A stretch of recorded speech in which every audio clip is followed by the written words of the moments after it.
Now, today we will discuss about the next one peroxide type reagent, and the name of reagent is tertiary butyl hydrogen peroxide. जे आपण last लेक्चरला बघितलं होतं तो कोणता reagent होता 8.1, त्याला आपण म्हटलं होतं हायड्रोजन पेरॉक्साईड. त्याचा फॉर्म्युला असा होता HOOH, किंवा त्याला शॉर्टमध्ये आपण कशाने दाखवतो H2O2, हायड्रोजन पेरॉक्साईड. हे आपण काल रिएजंट बघितला होता. त्यानंतरचा सेकंड वन रिएजंट आहे 8.2, तो आहे tertiary butyl hydrogen peroxide. Tertiary butyl hydrogen peroxide ह्याचं जर तुम्ही स्ट्रक्चर बघायला गेलात तर एकदम सिम्पल आहे. मी तर स्ट्रक्चर ड्रॉ करतो जेणेकरून तुम्हाला जास्त माहिती होईल. हा तुमचा कार्बन, ओके. त्याच्यानंतर हा तुमचा हायड्रोजन पेरॉक्साईड मधला पहिला ऑक्सिजन, आणि हा तुमचा दुसरा ऑक्सिजन, आणि त्याला अटॅच हायड्रोजन, त्याला अटॅच कोण हायड्रोजन. आता इथं आहे टर्शरी, म्हणजे कोण पाहिजेत 4 कार्बन्स पाहिजेत ब्युटिल असल्यामुळे अशा पद्धतीनं. आणि इथं येतो CH3, त्याच्यानंतर इथं सुद्धा परत कोण येतो CH3 येतो, आणि इथं सुद्धा कोण येतो CH3. हा तुमचा आहे reagent tertiary butyl hydrogen, tertiary butyl hydroperoxide. आता हा रिएजंट काय होतो बघा. हा reagent is more stable as compare with hydrogen peroxide. मी काल तुम्हाला सांगितलं होतं हायड्रोजन पेरॉक्साईड एकदा का त्याचं टोपण उघडलात, यूज केलात एकदा, किंवा ते टोपण उघडच राहिलं तर हवेतला जो ऑक्सिजन आहे त्या हवेतल्या ऑक्सिजन बरोबर त्याची रिएक्शन घडून हायड्रोजन पेरॉक्साईडचं काय होतं पाण्यामध्ये कन्वर्ट होतं. H2O2चं कन्वर्जन कशामध्ये होतं फक्त H2O मध्ये होतं. त्यामुळे हायड्रोजन पेरॉक्साईड हँडल करणं डिफिकल्ट आहे. पण हायड्रोजन पेरॉक्साईडला जर मी ह्या टर्शरी ब्युटिल हायड्रोपेरॉक्साईडनं जर रिप्लेस केलो तर हा मोर स्टेबल आहे दॅन हायड्रोजन पेरॉक्साईड. त्यामुळे आपण काय करू शकतो इझिली हा वापरू शकतो. आता ह्याचा रोल काय बघा. तर this reagent can be converted carbon carbon double bond into the epoxide, 3-membered epoxide. आता इपॉक्साईड हा 3-membered असतो, तर हा जो कार्बन कार्बन डबल बॉन्ड दिसतो त्याचं कन्वर्जन कशामध्ये करतो इपॉक्साईड करतो अशा पद्धतीनं. बाकीचा जर तुम्ही फंक्शनल ग्रुप काय असेल तर आता एक्सट्रेक्शन हा अल्केन आहे, इथं काहीच संबंध नाही आहे, हा इथं ॲज इट इज राहिलेला आहे. पण फरक कुठं केलेला आहे जे इथं दाखवलेलं आहे बघा. जिथं कार्बन कार्बन डबल बॉन्ड असेल त्या ठिकाणी त्याचं कन्वर्जन कशामध्ये करतो, तो कार्बन कार्बन डबल बॉन्डचं कन्वर्जन कशामध्ये करतो तर त्याचं कन्वर्जन इपॉक्साईडमध्ये करतो. कन्वर्जन कशामध्ये करतो तो इपॉक्साईडमध्ये करतो. हा त्याचा रोल आहे. ओके, तर आता आपण पुढे जाऊया. The next one is tertiary butyl hydroperoxide will react only the carbon carbon double bond. If there is an allylic alcohol is there, then it do not oxidize allylic alcohol. If you can see here, there in this molecule, आता हा molecule बघा, एक second, आता molecule बघा.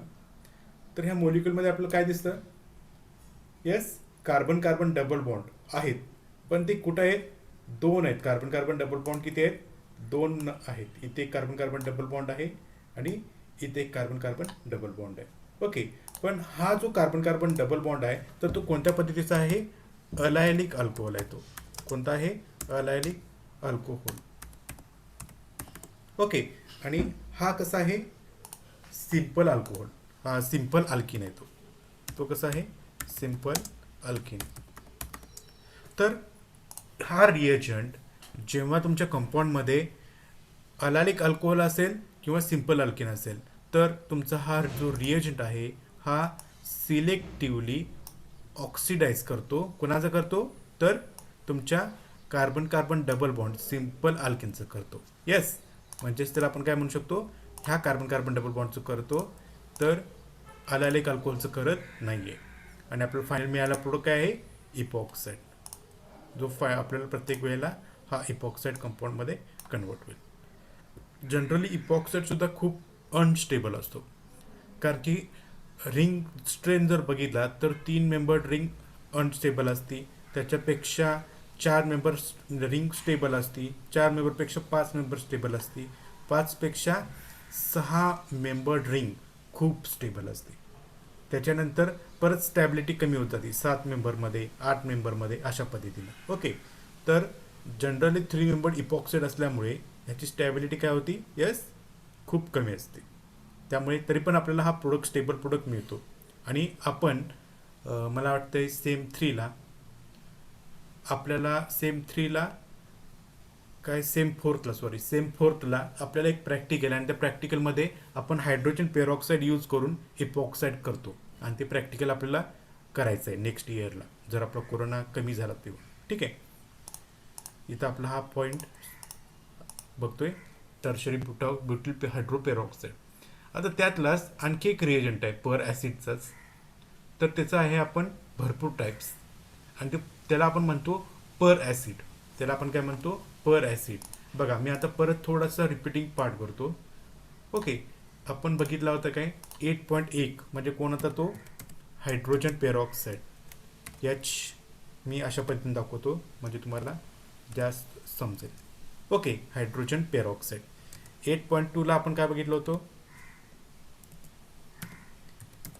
तर tertiary butyl hydroperoxide.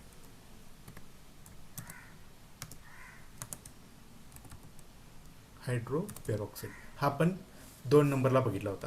आता ह्यामध्ये 3 नंबरला जो रिएजंट बघणार आहोत, तर तो आहे, त्याला आपण म्हणतो पर ॲसिडमध्ये, शॉर्ट नाव त्याचं काय, पर ॲसिड. पर ॲसिडचा फॉर्म्युला जर तुम्ही बघायला गेलात तर बघा, आर बॉन्ड सी, त्याच्यानंतर OOOH, हा त्याचा आहे पर ॲसिडचा फॉर्म्युला.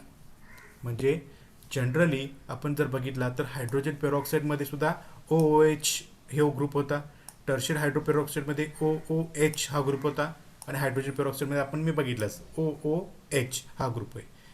शिल्लक राहिला तो भाग कोणता, R bond C double bond O, हा जो ग्रुप आहे ह्याला आपण म्हणतो काय, कार्बोनिल ग्रुप. आणि ह्यातला जर एक OH काढलो तर तो बनतो काय, कार्बॉक्झिलिक ॲसिड. पण एक ऑक्सिजन असेल तर ह्याचं नाव काय बनतं, यस, ह्याचं नाव बनतं आता पर ॲसिड. ह्याचं नाव काय बनतं आता, पर ॲसिड हे नाव बनतं. ओके, ह्याचा जनरल फॉर्म्युला आहे आर बॉन्ड सी OOOH, म्हणजे 3 वेळेला ऑक्सिजन आहे तिथे. ओके, तर त्याचे एक्झाम्पल्स कोणते आहेत बघा. सगळ्यात सिम्पलेस्ट पर ॲसिड आहे फॉर्मिक ॲसिड. सगळ्यात सिम्पलेस्ट पर ॲसिड कोण आहे, पर फॉर्मिक ॲसिड. जसं आपण इथं बघितला पर आणि त्याच्या पुढे ॲसिड हे जनरल नाव झालं. आता इथं फॉर्मिक ॲसिड आहे म्हणून ह्याचं नाव काय झालं, पर फॉर्मिक ॲसिड. ओके, त्याच्यानंतर पुढचं एक्झाम्पल आहे सेकंड वन, पर ॲसिटिक ॲसिड. कोण आहे तो, पर ॲसिटिक ॲसिड. ॲसिटिक ॲसिडचा फॉर्म्युला काय, CH3C डबल बॉन्ड OOH, बरोबर आहे ना, CH3C डबल बॉन्ड OOH हे झालं ॲसिटिक ॲसिडचा फॉर्म्युला. इथं पर ॲसिटिक ॲसिडचा फॉर्म्युला काय माहिती आहे का, CH3C डबल बॉन्ड O परत एकदा OH, अशा पद्धतीनं हा त्याचा पर ॲसिडचा फॉर्म्युला झाला. त्याच्यानंतर third one, ट्रायफ्लोरो per acetic acid. हा जरा जास्त यूज करतात, ट्रायफ्लोरो पर ॲसिटिक ॲसिड, कारण की तो खूप स्टेबल आहे म्हणून. त्याच्यानंतरचा परत यूज करणार म्हणजे पर बेन्झोइक ॲसिड, हा सुद्धा बऱ्याच वेळेला यूज करतात. आणि सगळ्यात जास्त यूज केलेला ह्यातला पर ॲसिड आहे तो आहे MCPBA. ह्याचं शॉर्ट फॉर्म इतकं फेमस आहे, त्याला म्हणतात MCPBA, आणि त्याचं लॉंग फॉर्म आहे मेटाक्लोरो बेन्झोइक ॲसिड. मेटाक्लोरो पर बेन्झोइक ॲसिड पाहिजे तर पर लिहिलेलं नाही आहे, मेटाक्लोरो पर बेन्झोइक ॲसिड, आणि त्याचं शॉर्ट फॉर्म आहे MCPBA. एखाद्या रिॲक्शनवरती MCPBA बऱ्याच वेळेला लिहितात.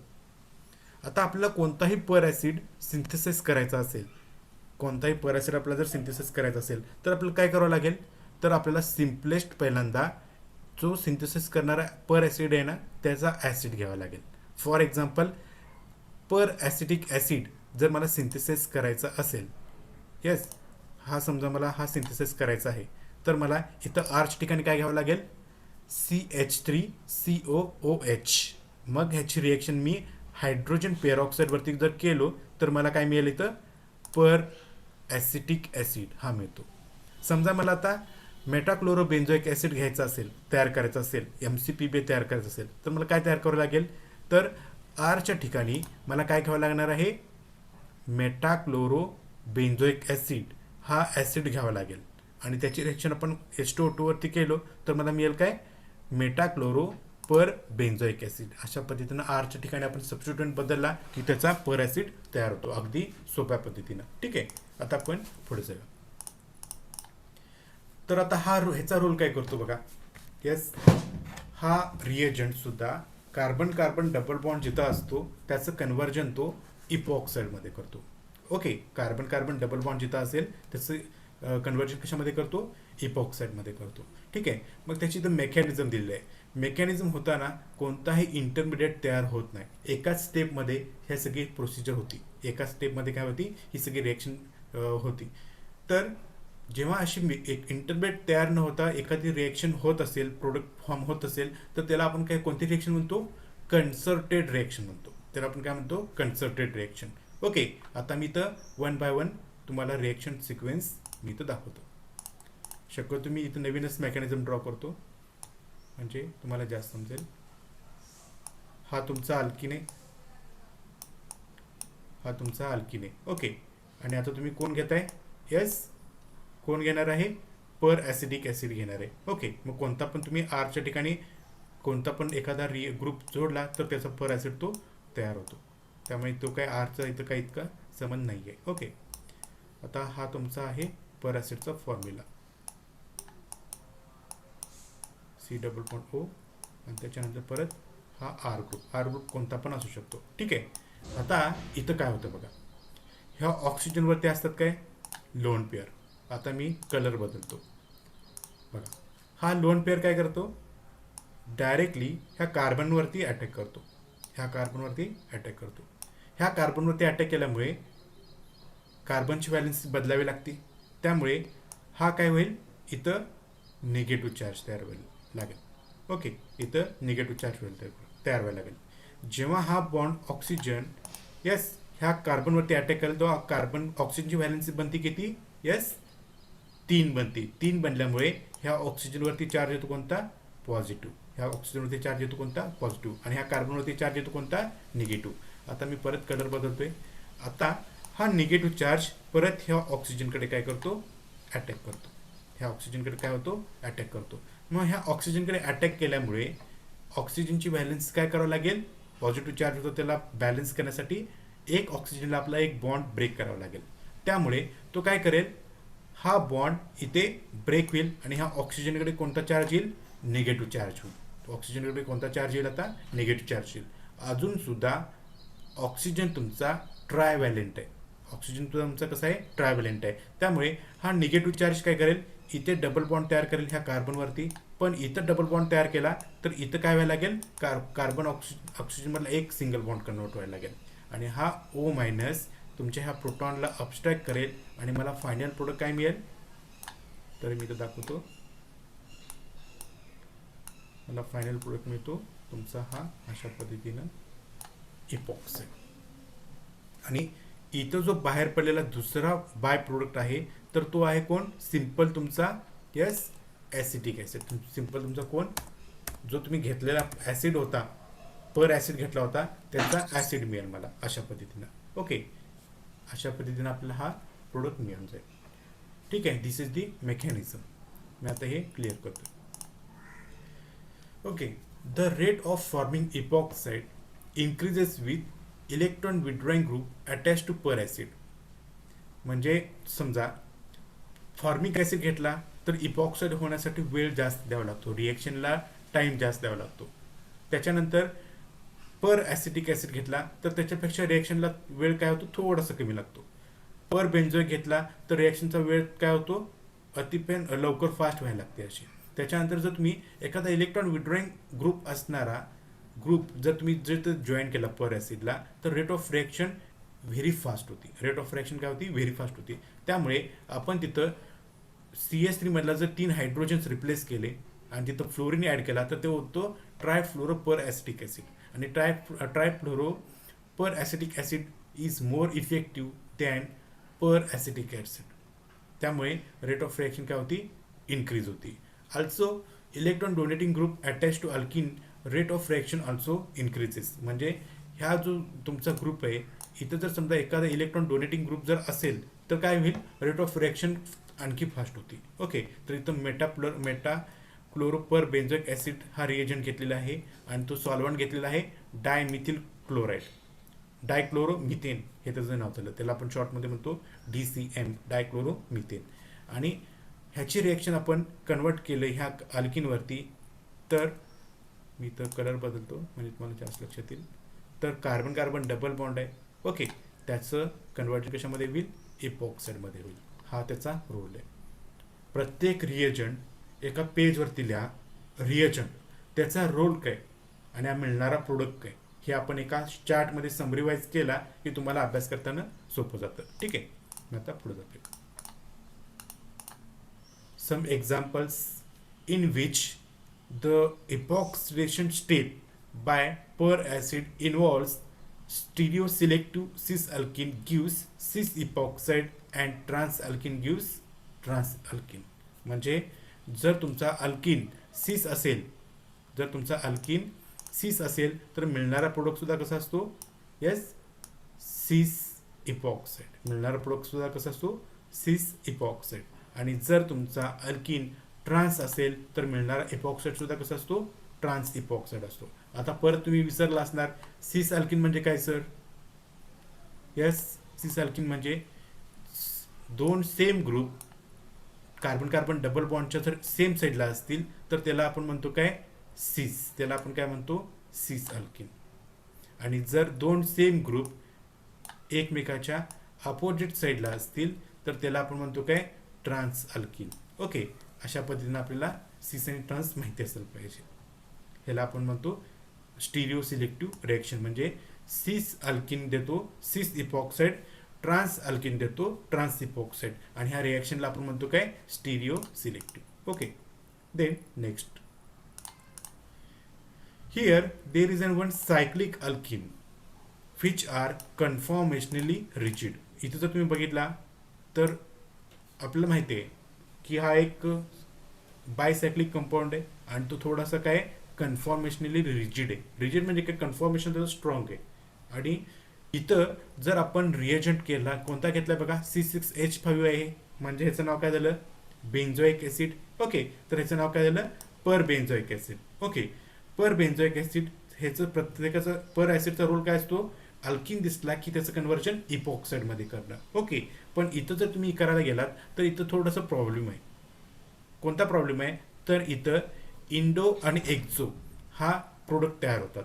मग त्यातला फायनल प्रोडक्ट कोणता आणि तुमचा मेन प्रोडक्ट कोणता आणि मायनर प्रोडक्ट कोणता, हे दोन पार्ट पडतात.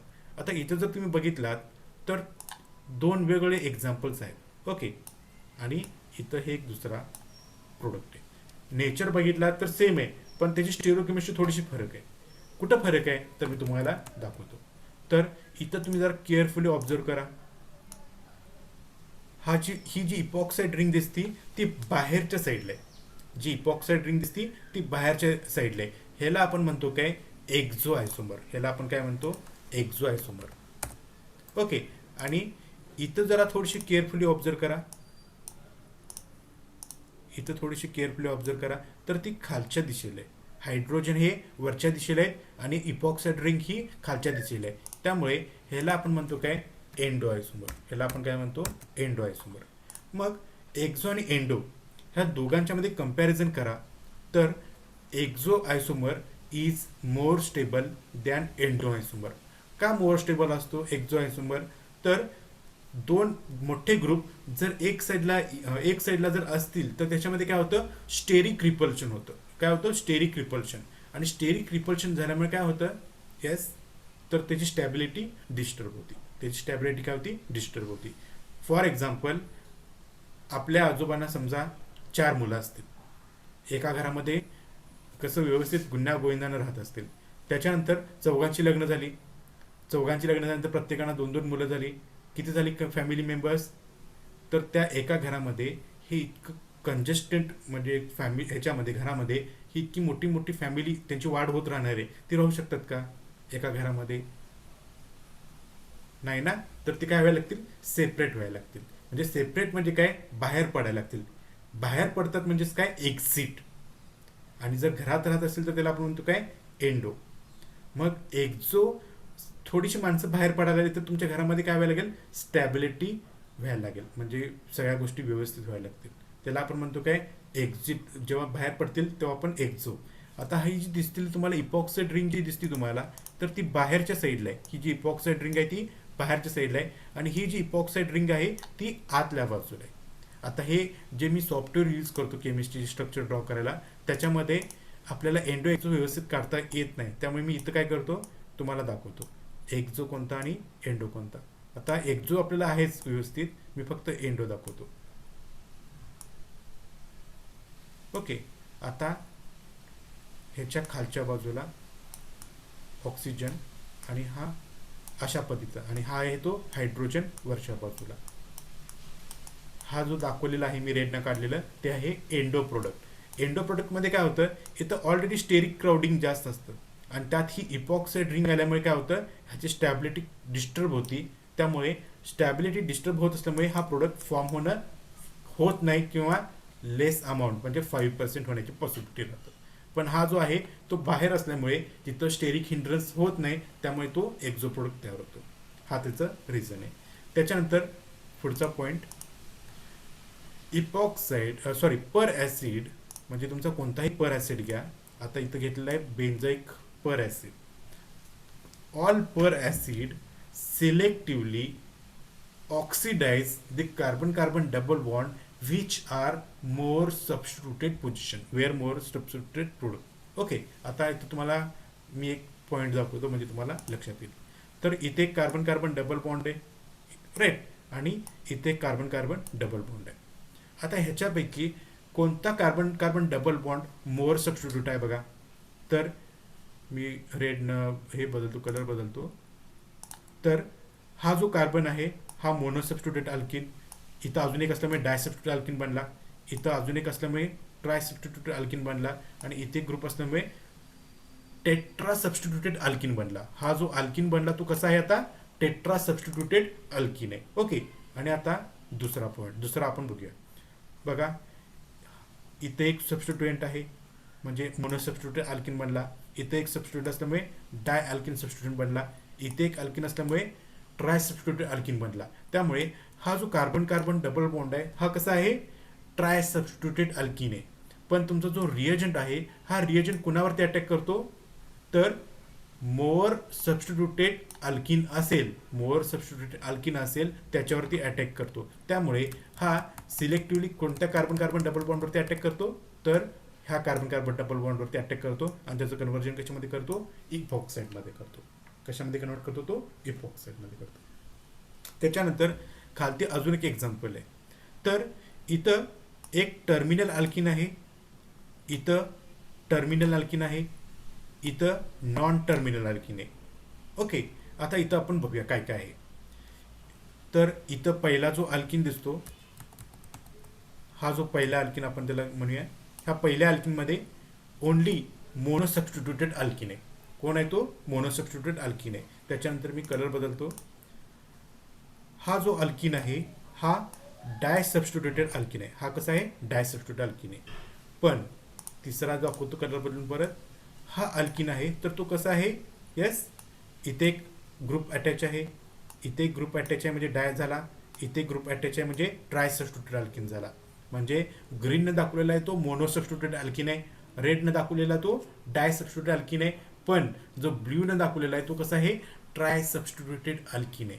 त्यामुळे हा जो तुमचा मेटाक्लोरो पर बेंझोइक ॲसिड आहे हा मोअर सबस्टिट्यूटेड अल्किनवरती रिॲक्ट होतो. त्यामुळे ब्ल्यूनं दाखवलेला आहे तिथंच बरोबर काय केलेला आहे? तो इपॉक्साईड तयार केलेला आहे. तिथंच काय तयार केलं आहे? तो इपॉक्साईड तयार केलेला आहे. हे सगळं रिएजंट कुठं रिॲक्ट होतो, कसा रिॲक्ट होतो हे खूप लक्षात ठेवायचा भाग आहे, आणि त्याला तुम्हाला लागती प्रॅक्टिस. ओके. इथं आपला हा रिएजंट सुद्धा संपला. आता शेवटचा रिएजंट आहे तर तो आहे बेअर विलेजर ऑक्सिडेशन. आणि हे सुद्धा इथे सुद्धा आपण काय यूज करतो, पर ऑक्साईड किंवा पेरॉक्सी ॲसिड हाच आपण इथं यूज करतो. बघूया बेअर विलेजर काय सांगतो. पहिल्यांदा हा जी रिॲक्शन आहे ही रिॲक्शन शोधून काढला कोण, बेअर विलेजर. त्यामुळे त्यानं शोधून काढलं म्हणून त्यानं आपलं नाव दिलेलं आहे. Okay, Baeyer Villiger oxidation. साधं सिंपल गोष्ट आहे. जो कोण आपलं काय नवीन काहीतरी करतो त्याला आपलंच नाव देतो. आता प्रवीण कोगले आपलं मस्तपैकी छान चित्र काढतो, हाय काय प्रवीण कोगले, तर त्याच्या खाली त्यानं आपलं नाव लिहिलं असतं, कोण आर्ट केलेला आहे तो, अशा पद्धतीनं. तर विवेक कोगले, प्रवीण कोगले नाही, विवेक कोगले.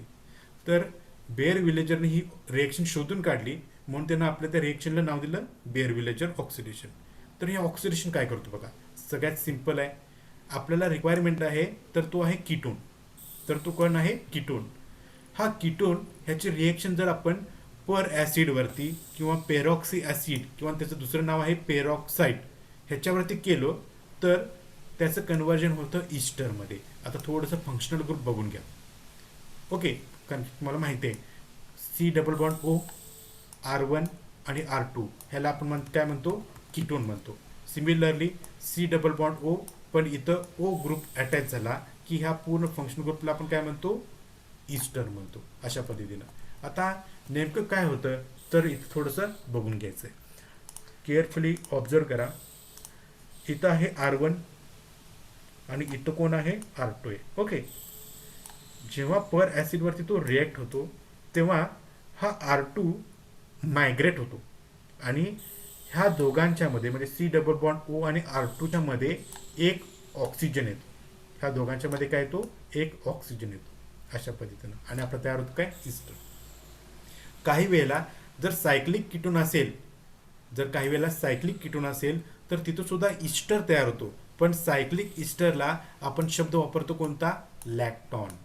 सायक्लिक ईस्टरला आपण कोणता शब्द वापरतो, लॅक्टॉन वापरतो. सायक्लिक कीटोनला मात्र सायक्लिक कीटोनच म्हणतो, पण सायक्लिक ईस्टरला मात्र आपण म्हणतो लॅक्टॉन. ठीक आहे. आता हा कसा कन्वर्ट करतो, काय करतो ते आपण थोडीशी मेकॅनिझम बघून घेऊया. एकदम सोपी मेकॅनिझम आहे. तर सगळ्यात पहिल्यांदा काय काय बघा, मी पहिल्यांदा काय हे तुम्ही घेतलाय, तर तुम्ही घेतलाय काय, कीटोन घेतलाय सुरुवातीला. ओके, आणि तुमचा रिएजंट कोण आहे, तर तुमचा रिएजंट आहे पर ॲसिड. तुमचा रिएजंट कोण आहे, पर ॲसिड. R3च्या ठिकाणी तुम्ही काय पण घेऊ शकताय. H घ्या, फॉर्मिक ॲसिड बनेल. CS3 घ्या, पर ॲसिडिक ॲसिड बनेल. CF3 घ्या, ट्रायफ्लोरो पर ॲसिटिक ॲसिड हे बनेल. अशा पद्धतीनं R तुम्ही कोणताही घेऊ शकता जगातला अवेलेबल जे तुम्हाला मिळेल तो. ओके, त्याच्यानंतर पुढे काय होतं बघा, तर ऑक्सिजन, ह्या ऑक्सिजनवरती असतात लोन पेअर असल्यामुळे तो इलेक्ट्रॉन रिच असतो. इलेक्ट्रॉन रिच असल्यामुळे तो काय करतो, ॲसिडिक प्रोटॉनला अबस्ट्रॅक्ट करतो. पण ह्या कीटोनमध्ये कोणता ॲसिडिक प्रोटॉन नसतो, नाहीये. त्यामुळे तो कोणाचा ॲसिडिक प्रोटॉन अबस्ट्रॅक्ट करेल, तर तो ॲसिडिक अबस्ट्रॅक्ट करेल कोणाचा, रिएजंटमधला. तो हायड्रोजन अबस्ट्रॅक्ट करेल. मग तो हायड्रोजन अबस्ट्रॅक्ट केला म्हणजे हायड्रोजन ऑक्सिजनकडनं आपल्याकडे खेचून घेतला. ऑक्सिजनकडे हायड्रोजन खेचून घेतल्यामुळे ह्या ऑक्सिजनवरती चार्ज कोणता येईल आता, येस, ह्या ऑक्सिजनवरती चार्ज कोणता येईल, निगेटिव्ह चार्ज येईल. पण हा ऑक्सिजन त्या हायड्रोजनला घेतल्यामुळे ह्या ऑक्सिजनवरती चार्ज कोणता येईल, पॉझिटिव्ह चार्ज. हे इथं दिसतं, हा पॉझिटिव्ह चार्ज आणि हा निगेटिव्ह चार्ज. ओके, आता निगेटिव्ह चार्ज आला म्हणजे आता तयार काय झाला, न्यूक्लिओफाईल. येस, निगेटिव्ह चार्ज आला म्हणजे न्यूक्लिओफाईल तयार झाला. हा न्यूक्लिओफाईल कुठे अटॅक करायला पाहिजे, पॉझिटिव्ह चार्जवरती. पण पॉझिटिव्ह चार्ज कुणाकडे आहे हे पण महत्त्वाचं आहे. पॉझिटिव्ह चार्ज कुणाकडे आहे, ऑक्सिजन पॉझिटिव्ह चार्ज आपल्याकडे कधी घेत नाही, कारण की ऑक्सिजन हा श्रीमंत आहे, इलेक्ट्रॉन रिच आहे. तो त्याच्याकडे 2 लोन पेअर आहेत, त्यामुळे तो पॉझिटिव्ह चार्ज काय करत नाही, स्वतःकडे घेत नाही. त्यामुळे काय करतो, तर हा पॉझिटिव्ह चार्ज स्टॅबलाइज करतो. हा पॉझिटिव्ह चार्ज स्टॅबलाइज कसा करतो बघा, तर कार्बन ऑक्सिजनमधला एक बॉन्ड काय होईल, ऑक्सिजनकडे शिफ्ट होईल. ह्या अरूने दाखवलेलं आहे. त्यामुळे आता पॉझिटिव्ह चार्ज कुठे येईल, तर पॉझिटिव्ह चार्ज आता इथे येईल, ह्या कार्बनकडे येईल पॉझिटिव्ह चार्ज. ओके, तुम्हाला दिसत असेल ह्या पॉझिटिव्ह चार्ज. त्यामुळे हा जो निगेटिव्ह चार्ज आहे हा जो निगेटिव्ह चार्ज आहे तर तो कुणावरती अटॅक करेल आता, तर तो अटॅक करेल कार्बनवरती अटॅक करेल. ओके, कार्बनवरती अटॅक करेल आणि कार्बनची व्हॅलेन्सी काय करेल आता, सॅटिस्फाय करेल. तर आता हे कार्बनवरती अटॅक केला तर मला काय काय मिळणार बघा, बघूया. तर सगळ्यात पहिल्यांदा हा R1 R2 पहिल्यांदा इथं लिहून घेऊया. हा R1 आणि हा R2. ओके, त्याच्यानंतर हा मधला कार्बन म्हणजे तुमचा हा कार्बन. ओके, त्याच्यानंतर हा बॉन्ड शिफ्ट झाल्यामुळे इथं OH शिल्लक राहतील फक्त, त्यामुळे हे OH इथपर्यंत शिल्लक राहिलेले आहेत. ह्या कार्बनवरती अटॅक कोण केला, ऑक्सिजन, त्यामुळे हा कार्बनचा बॉन्ड कोणावरती, ऑक्सिजनवरती. आणि ऑक्सिजनच्या पुढे जो राहिलेला शिल्लक हा भाग आहे R3, तो इथं ॲज इट इज ठेवलेला आहे. ओके, इथपर्यंत तुम्हाला समजलं असेल. त्याच्यानंतर पुढं काय होतं, हा तयार झाल्यानंतर परत ऑक्सिजनकडे लोन पेअर्स आहेत. हे लोन पेअर्स काय करतील, ह्या कार्बनवरती डबल बॉन्ड तयार करेल. ह्या कार्बनवरती काय करेल, डबल बॉन्ड तयार करेल.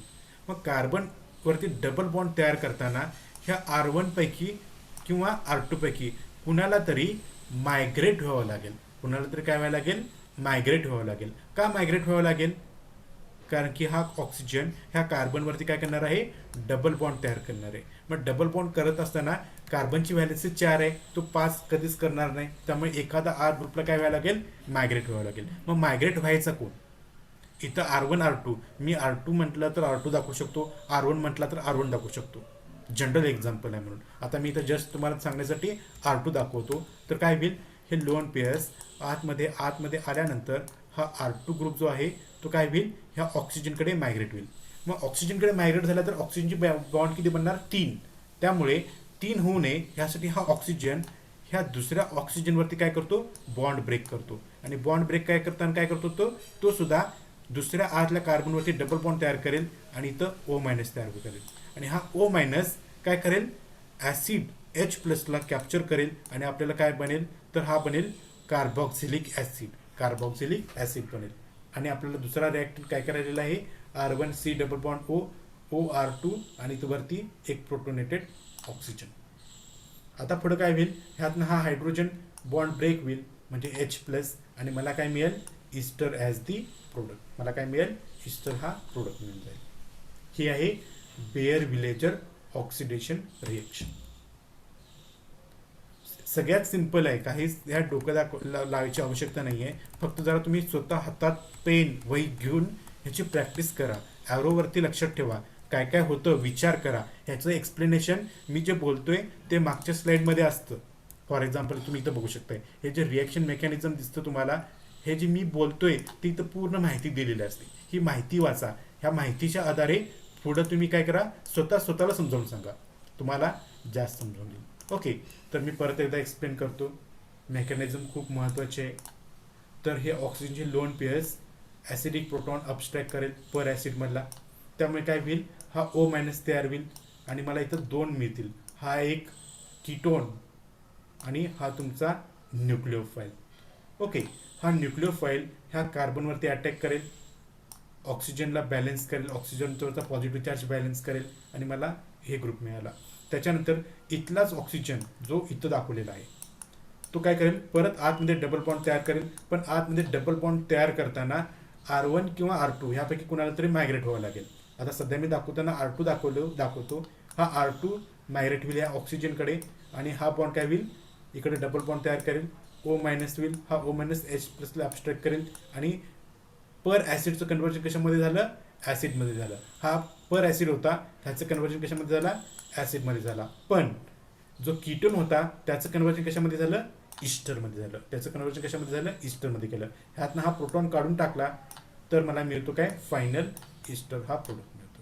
ही तिची मेकॅनिझम आहे. ओके, आता मी पुढे जातो. इथं काही एक्झाम्पल्स आहेत, हे तुम्ही स्वतः सॉल्व्ह करायचे आहेत विथ मेकॅनिझम. तर बघा, सगळ्यात सिम्पल हा तुमचा कीटोन आहे. दाखवतो. हा तुमचा कीटोन आहे, सायक्लिक कीटोन आहे, त्यामुळे लॅक्टॉन तयार झालेला आहे. सायक्लिक कीटोन असल्यामुळे लॅक्टॉन तयार झालेलं आहे. त्याच्यानंतर हा सुद्धा इथं कीटोन आहे सायक्लिक, तर त्याचं कन्व्हर्जन कसं झालं आहे, लॅक्टॉनमध्ये झालेलं आहे. इथं सुद्धा कीटोन आहे, त्याचं कन्व्हर्जन कशामध्ये झालेलं आहे, लॅक्टॉनमध्ये झालेलं आहे. पण प्रत्येक ठिकाणी महत्त्वाचा रोल आहे कुठं ऑक्सिजन जोडायचं. इथं ऑक्सिजन जोडायचा की इथं ऑक्सिजन जोडायचा ह्या कार्बनच्या मध्ये. तर जिथं सबस्टिट्यूट जास्त आहे तिथं काय करायचं आहे, आपण ऑक्सिजन जॉईन करायचं आहे. हे एक्झाम्पल्स लक्षात ठेवा. आता आपण पुढे जाऊ. अजून काही एक्झाम्पल्स आहेत. CH3 C double bond CH2 CH3. तर इथं बघा CH2 जो आहे तिथं ऑक्सिजन अटॅच झालेलं आहे, म्हणजे इथे ह्या दोघांच्या मध्ये ऑक्सिजन आलेलं आहे. ओके. त्याच्यानंतर इथं जर बघितला तर इथं ऑक्सिजन अटॅच झालेलं आहे. त्याच्यानंतर ह्या दोघांच्या मध्ये इथं ऑक्सिजन अटॅच झालेलं आहे आणि इलेक्ट्रॉन तयार झालेलं आहे. दिस इज दी MCPB. असे भरपूर एक्झाम्पल्स आहेत. प्रत्येक एक्झाम्पल्स व्यवस्थित केअरफुली ड्रॉ करा वहीमध्ये. नोट्स तुम्ही स्वतः लिहून काढा तर तुम्हाला प्रॅक्टिस होऊन जाईल. आता महत्त्वाचा रोल आहे तर तो मायग्रेटरी ग्रुप. कोणता ग्रुप मायग्रेट व्हायचा तर तो खूप महत्त्वाचा भाग आहे. तर मी तुम्हाला इथं दाखवतो. तर बघा मागच्या स्लाइडमध्ये पण मी एकदा सांगितलेलं आहे डॅकिन ऑक्सिडेशनमध्ये. तर हा आहे ॲसिटोफिनोन. ओके. तर ह्या ॲसिटोफिनोनमध्ये हा जो बेन्झिल ग्रुप आहे त्याची मायग्रेटिंग पॉवर जास्त असते, त्यामुळे तो काय होतो, मायग्रेट होतो. मिथिल ग्रुप मायग्रेट होत नाही. त्याच्यानंतर इथं इलेक्ट्रॉन डोनेटिंग ग्रुप आहे या बेन्झिनला, त्यामुळे त्याची मायग्रेटिंग पॉवर आणखी वाढती, त्यामुळे हा ग्रुप मायग्रेट होतो. हा तुमचा इलेक्ट्रॉन विड्रॉइंग सबस्टिट्यूएंट आहे आणि हा तुमचा कोणताही सबस्टिट्यूट नसणारा बेन्झिन आहे. तर हा जो बेन्झिन आहे इलेक्ट्रॉन डोनेटिंग असता तर तो मायग्रेट होतो, इलेक्ट्रॉन विड्रॉइंग असेल तर तो मायग्रेटिंग होत नाही आहे. हा बेन्झिन आहे त्यामुळे हा मायग्रेट होतो, जे मी 3 आयरॉन दाखवलेलं आहे. ओके.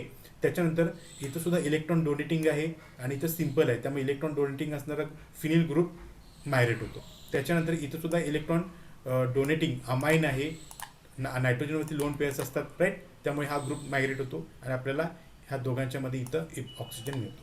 ही आहे रिएक्शन. ह्याला आपण म्हणणार आहोत Baeyer Villiger oxidation reaction. Okay. इथं दिलेलं आहे कोणता ग्रुप मायग्रेट व्हायचा तो. इथं आपला हा ग्रुप, आपला हा टॉपिक युनिट 2 मधला ऑक्सिडेशन संपतो. उद्याच्या लेक्चरला आपण नवीन टॉपिक स्टार्ट करायचं आहे. ठीक आहे. मी याचे नोट्स अपलोड करतो, व्हिडिओ अपलोड करतो यूट्यूबवरती, तुम्ही बघून नोट्स प्रिपेअर करा. ठीक आहे. मी इथं थांबतो आता. आणि काय ते आपलं प्रॅक्टिकलसुद्धा अपलोड करतो, प्रॅक्टिकलसुद्धा लिहून काढा. ठीक आहे. मी इथं थांबतो आता.